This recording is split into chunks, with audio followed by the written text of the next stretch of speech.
Hello, good evening and welcome to physics classes. Today we will discuss class 9 in physics, chapter 9, force and law of motion. So we shall discuss one by one all the topics. Our first topic is force.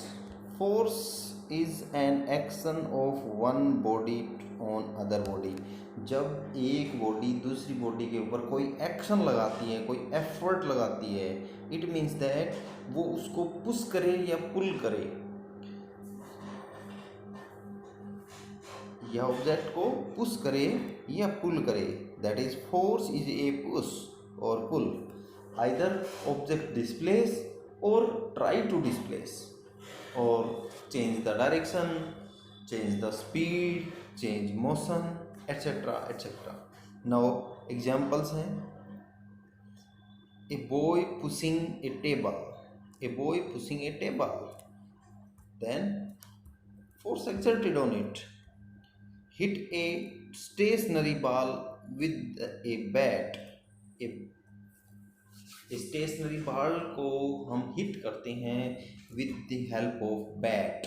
Bat से हम किसी stationery ball को hit करते हैं तो भी वहाँ force लग रहा है, फोर्स एक्सर्ट कर रहा है. Lift a book, when you lift a book on it from a table और फ्रॉम अलमीरा, when you lift a ball then force acting on that object. Now force can be force can not be seen. Force दिखाई नहीं देता है but होता है, ठीक है. Its presence can be felt by the effect of creates. कोई action होता है, कोई एक्टिविटी होती है, उससे इसको फील किया जाता है. फोर्स नहीं दिखता नहीं है. कि कई बार हम देखते हैं कि ये बुक को हमने उठा लिया लेकिन इसमें फोर्स एक्सर्ट कर रहा है, लेकिन हमें ये नहीं पता होता कि यहाँ फोर्स कहाँ लग रहा है, कहाँ कैसा दिखता है फोर्स, फोर्स की शक्ल सूरत कैसी है, फोर्स दिखने में कैसा है, फोर्स कैसे कपड़े पहनता है, ये दिखता नहीं है. It can only feel. Force can effect of force. कुछ इफेक्ट्स की हम चर्चा करेंगे जो फोर्स के कारण होते हैं, जो आपको दिखाई देंगे. आपको एक्टिविटीज़ दिखाई देंगी बट उसमें फोर्स दिखाई नहीं देगा, लेकिन वहाँ फोर्स लगा हुआ है. फर्स्ट है, force can move a body laying at rest. जब कोई बॉडी रेस्ट पे है उसको मूव करवा सकता है. कोई ऑब्जेक्ट रेस्ट में है उसको मूव करवा सकता है. मान लीजिए आप बैठे हो टेबल के ऊपर और टेबल को, किसी बुक को आप पकड़ के खींचते हो या उसको पुश करते हो तो आपको लगेगा कि टेबल के ऊपर हमने ऑब्जेक्ट के ऊपर क्या लगाया, फोर्स लगाया. एग्जाम्पल्स के लिए हम ले सकते हैं kicking a stationary football stationary football ground के अंदर है, उसको हम स्टेशनरी यानी कि कोई फुटबॉल रेस्ट पोजीशन में ग्राउंड में है, हम उस पर फोर्स लगाते हैं यानी कि किक करते हैं उस पर तो वो मूव करने लगता है. So it is the force. Second है lifting a book kept on table. Table पर जो बुक है वहाँ से उठा करके हमने ऊपर उठा लिया, वो बुक्स को ऊपर उठा लिया तो भी फोर्स एक्सर्ट करता है. फोर्स सेकंड इफेक्ट है फोर्स का. Force can stop the moving body. Force can stop the moving body. किसी भी मूविंग बॉडी को फोर्स स्टॉप कर सकता है, जैसे कि गोलकीपर स्टॉपिंग ए बास्केट.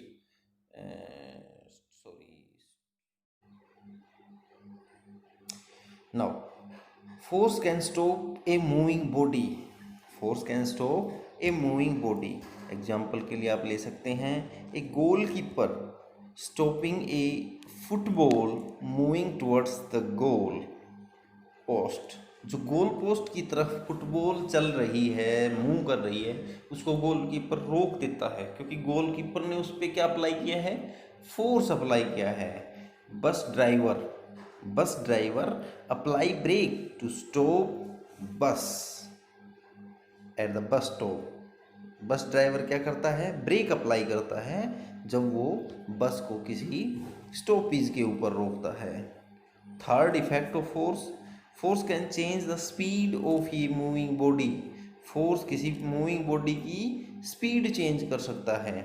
देखते हैं कैसे करता है भाई. Force apply on a moving bicycle, the direction of motion in the direction of motion then increase its speed. जैसे ही क्या करता है, बाइसिकल वाला बाइसिकल के ऊपर फोर्स लगाता है, यानी कि पेडल जोर से लगाता है, तो जिस डायरेक्शन में वो चल रहा है उसी डायरेक्शन में उसकी स्पीड इंक्रीज हो जाती है. Force in opposite direction then velocity becomes decrease. जब वो ब्रेक अप्लाई करता है, ब्रेक यानी कि फोर्स अप्लाई करता है अपोजिट डायरेक्शन में, जो ब्रेक वाला फोर्स होता है वो अपोजिट डायरेक्शन का माना जाता है. तो जब वो अप्लाई करता है तो क्या होता है कि वो वेलोसिटी को डिक्रीज कर देता है. जब फोर्स लगाते हैं अपोजिट डायरेक्शन में तो इट मीन्स दैट जब ब्रेक अप्लाई करते हैं तो फोर्स ऑफ फ्रिक्शन एक्सर्ट करता है, और force of friction always opposite to the motion, motion की अपोजिट डायरेक्शन में होता है. Now next effort, force can change the direction of moving body. Force किसी भी बॉडी की डायरेक्शन चेंज कर सकता है. एक एग्जांपल लेते हैं. एक carrom counter change its direction after collision. जैसे ही कैरम क्वीन है वो जैसे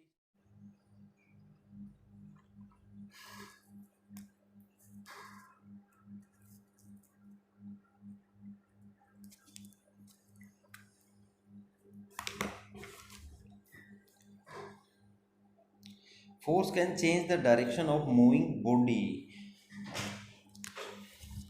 एक carrom counter change its direction after collision. एक कैरम काउंटर जो है, स्ट्राइकर है, किसी से टकराता है, कैरम काउंटर से टकराता है, wall of the carrom board से टकराता है, तो डायरेक्शन उसकी चेंज हो जाती है. When a batsman hit A ball, ball को हिट करता है तो उसकी क्या चेंज हो जाती है, डायरेक्शन चेंज हो जाती है. नेक्स्ट एफर्ट की बात करते हैं हम. Force can change the shape and size of an object. Force object की शेप और साइज चेंज कर देता है. देखते हैं भाई. When we stretch a rubber band, हम रबर बैंड को स्ट्रेच करते हैं तो क्या होता है, its shape change, its size change. उसकी शेप भी चेंज हो सकती है और उसकी साइज भी चेंज हो जाती है. नेक्स्ट है example. On stretching a string its length change. जैसे हम उसको स्ट्रेचिंग करते हैं, उसको स्ट्रेच ही करते हैं, किसी भी रबड़ को स्ट्रेच करते हैं तो उसकी लेंथ भी इंक्रीज हो जाती है. हम लेंथ के लॉन्ग स्ट्रेच करेंगे तो उसकी लेंथ भी इंक्रीज हो जाएगी. नेक्स्ट एफर्ट पढ़ते हैं हम. Force can rotate a body. किसी भी बॉडी को रोटेट कर सकता है force. Force closure, force closing a door you apply a force. जब आप फोर्स लगाते हैं, डोर के ऊपर फोर्स लगाते हैं तो डोर क्लोज हो जाता है. ये इसका रोटेशनल इफेक्ट होता है. To conclude, a force can accelerate a body. Force है किसी बॉडी को एक्सेलरेट कर सकता है. फोर्स उस बॉडी की शेप चेंज कर सकता है. फोर्स उस बॉडी की साइज चेंज कर सकता है. एंड फोर्स उस बॉडी के अंदर रोटेशन प्रोड्यूस कर सकता है, रोटेशनल इफेक्ट प्रोड्यूस कर सकता है. Now resultant force. Resultant force is a single force due to number of forces. So the definition is resultant force of a number of force. Number of force का जो resultant force है acting on a body is a single force.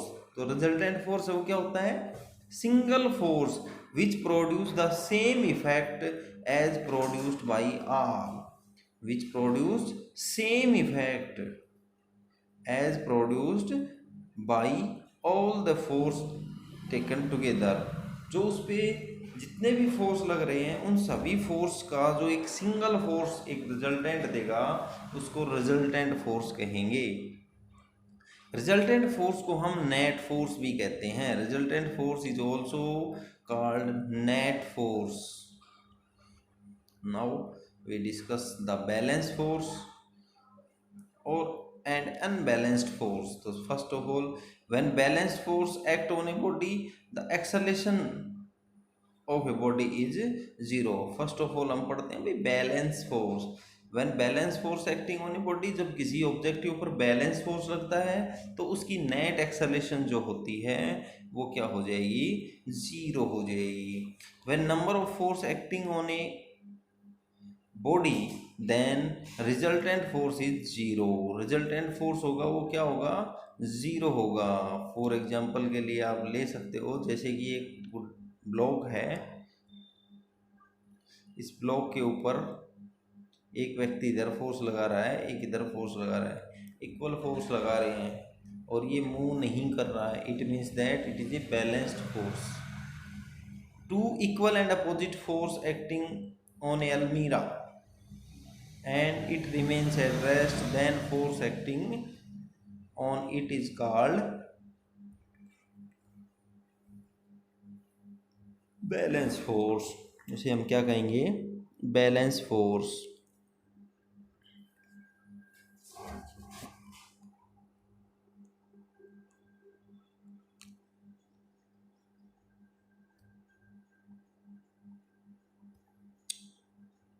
On अलमीरा, अलमीरा के ऊपर क्या लग रहा है भाई, बैलेंस फोर्स लग रहा है। Now we discuss unbalance force. चलिए देखते हैं अनबैलेंस फोर्स क्या होता है। If a number of force acting on a body produced an acceleration in a body, then force acting on a body is called unbalanced force।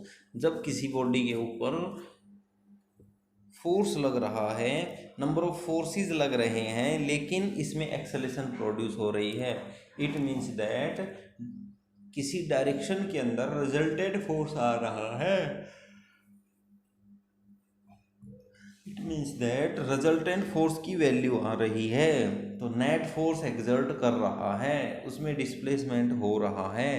In this situation we can say it unbalance force. Force changing the shape of balloon, जैसे कि balloon में हम हवा डाल देते हैं, उसको pressurise करते हैं, तो प्रेशर डालते हैं तो उसकी डायरेक्शन, उसकी शेप चेंज हो जाती है।